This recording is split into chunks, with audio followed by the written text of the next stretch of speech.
Hello, I am Dr. Darnita Payden, and my purpose is to educate, encourage, and enlighten. Thank you so much for taking the time to stop by my channel today. I am so grateful that you are here.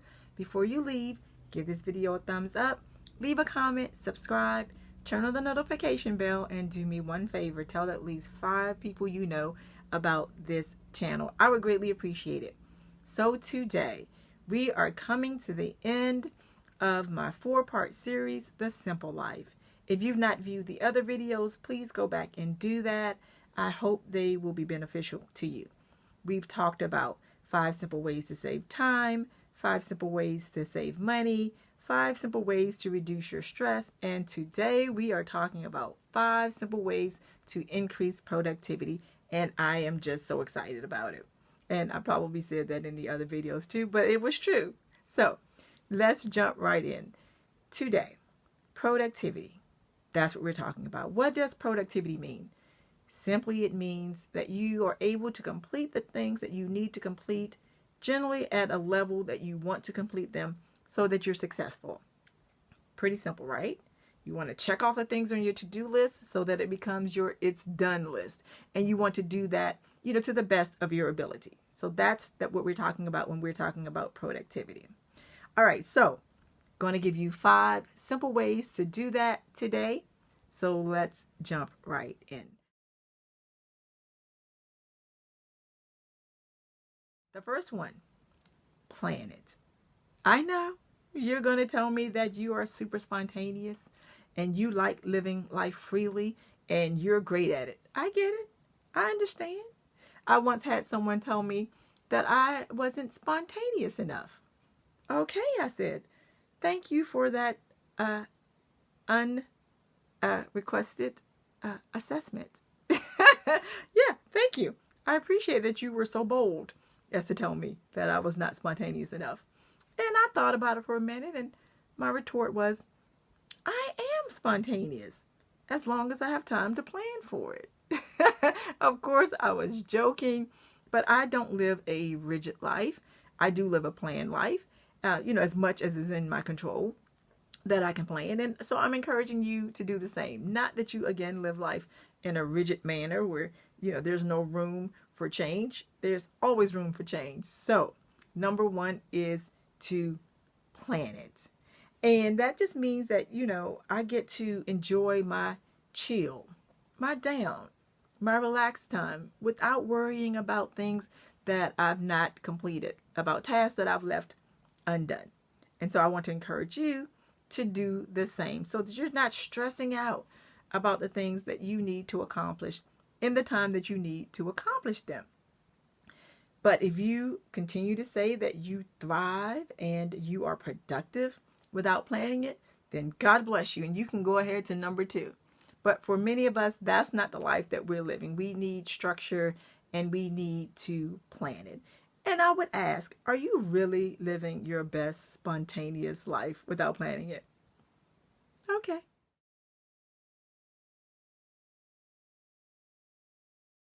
Number 2, identify distractions. You know they're out there, lurking, sitting, waiting for you to knock you off your game, to make sure that you don't get anything accomplished. And you may wonder, the same distractions come every time I'm trying to do a certain task. Is that a coincidence? It is not. Distractions are generally the same types of things when you're trying to do the same types of behaviors or tasks. So since you already know what things that distract you, what I suggest is that you make a list of them. So when you're working on a specific task or you're trying to complete something, you know that if you're trying to answer your emails or you're trying to complete that paper or you're trying to, have a conversation, that you're not distracted by those things that are coming. Because again, they're not a coincidence. They are planned. It's a planned attack. It happens, and note this and see if it's true, that the same things happen at the same time when you're trying to complete the same types of tasks. So let me know if you find that to be true. And again, write out the distractions that you already are aware of that are sitting there waiting to make sure that you're not your most productive.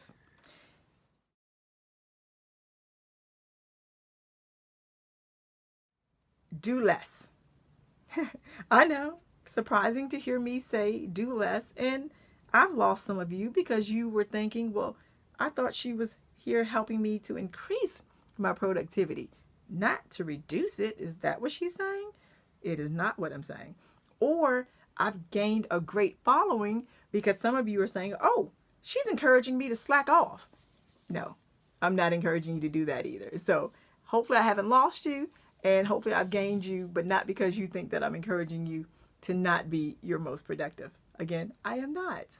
When I say do less, what I mean is to do less at the time when you know that you're not your most productive.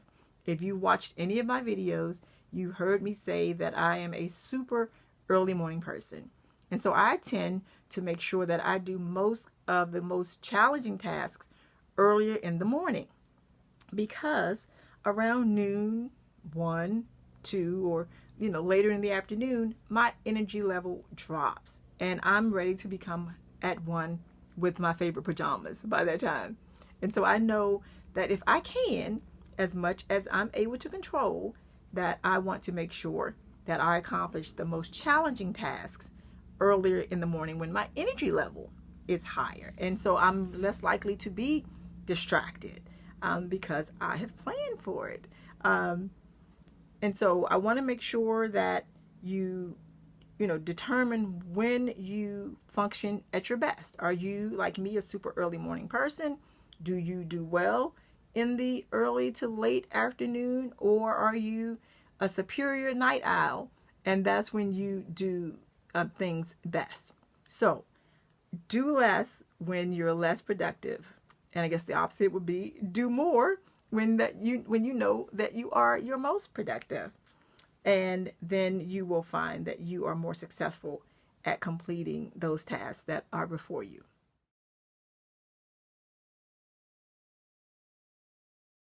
All right. Number 4 is to speak it. Again, if you've watched any of my videos, you've heard me talk about the BLT of it all, the behavior, language, and thinking. And if you speak it, speak positively to yourself, speak encouragement to yourself. Tell yourself that you can do it versus the opposite, which is what many of us have been trained or have done for, so many years that it seems normal, is telling ourselves that we can't do something before we've even perhaps tried. Or because we didn't do something well the first time, well, it has to be the same this time. Well, no, it doesn't have to be the same. And if you're not super good at something, or you're not the best in something, that's okay. That doesn't mean that you can't tell yourself that you can try again, or that doesn't mean that you can't improve on that experience. But what I found is that many of us we've defeated ourselves before we've even started by the language that we speak to ourselves. So I'm just encouraging you to be your most positive and most encouraging, not lying to yourself, but encouraging yourself that, yes, I can do this. And to let you know that it's okay if you don't, if you fail. Failure is an option. It simply means that you need to try doing something differently, or perhaps you need to get someone to help you. It doesn't mean that you can't do it. It just means you may have to do it a different way. So please find ways to speak positively to yourself. Stop the negative self-speech so that you can be your most productive. Remember, we're talking about increasing your productivity. Don't defeat yourself before you've even given yourself a chance to try.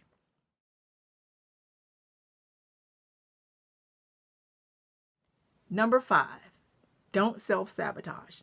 This is related to number 4, where I'm telling you to speak it.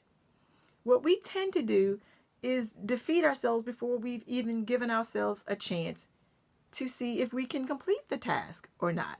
Maybe our energy is through the roof. We've planned for it, so we're not running off of spontaneity, and we know that we can do this. But still, we self-sabotage. We may procrastinate. We may allow those distractions to get in the way. Or We may take on too much and try and do too much at one time or without the proper tools. So don't self-sabotage.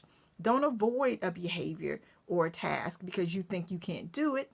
If you find that, once you've started it, it's difficult, then you just ask for help.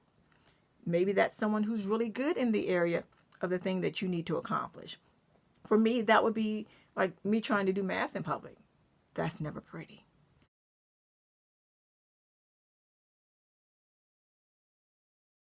So I always make sure that someone who's really good at math can help me in those instances. But that doesn't mean that I don't try. It just means when I try and I'm not my most successful or I'm not my most productive, I know that I can ask for help, but I don't self-sabotage and set myself up for failure or don't even give myself the chance to try. There are always exceptions to every rule. So there will be times when you won't be able to complete a task. That's okay. Remember, we don't get to control every aspect of our lives, but the ones that we can, we should absolutely try. I want you to work on those habits and those tasks and be as successful as you can. And when you hit a roadblock or a hurdle, it's okay. I just don't want you to sabotage yourself before you've even given yourself the chance to try. Okay? Don't allow, again, procrastination and avoidance, and of course the negative self-speak to steal your productivity. So I hope that these 5 steps have been beneficial to you. First, we talked about planning it, not living your best spontaneous life, but planning out your day and the tasks that you're going to accomplish, or at least attempt to accomplish. And then we talked about identifying those distractions, those things that you already know from experience are going to try and sidetrack you or take you off of the task or cause you to, slow down or just give up. Identify those distractions. I would say, again, write them down so that you know when they come that you can handle them because you've identified them. And then do less. And that simply means that you want to, stack your day at the time when you're most productive. If that's morning, afternoon, evening, or late at night. Just know to do less when your energy and your levels of productivity are lower. And then you're going to speak it. You're going to speak positivity and encouragement to yourself. You're not going to speak negatively about yourself, defeating yourself before you even start. And then finally, don't self-sabotage. That means don't make excuses for why you couldn't, shouldn't, and wouldn't complete tasks, or why you didn't plan for it, or why you didn't identify your distractions, or why you didn't do less when your energy level wasn't at its most optimal best, and why you decided to speak negatively to yourself. So don't engage in those behaviors, procrastinating, or simply avoiding the task at hand altogether. So it is my hope that this series, The Simple Life, has been beneficial to you. Before you leave, please give this video a thumbs up, comment, subscribe, turn on the notification bell, and tell at least 5 people that you know about my channel. I would greatly appreciate it. So please, if you enjoyed this series, let me know if you would like to see more series on my channel and what types of things you would like for me to cover. I would love your input into our community here so that we can help each other to do better and to be better. And if no one has told you today how awesome you are, I want you to know that you are absolutely, positively awesome. Take care. God bless. Bye.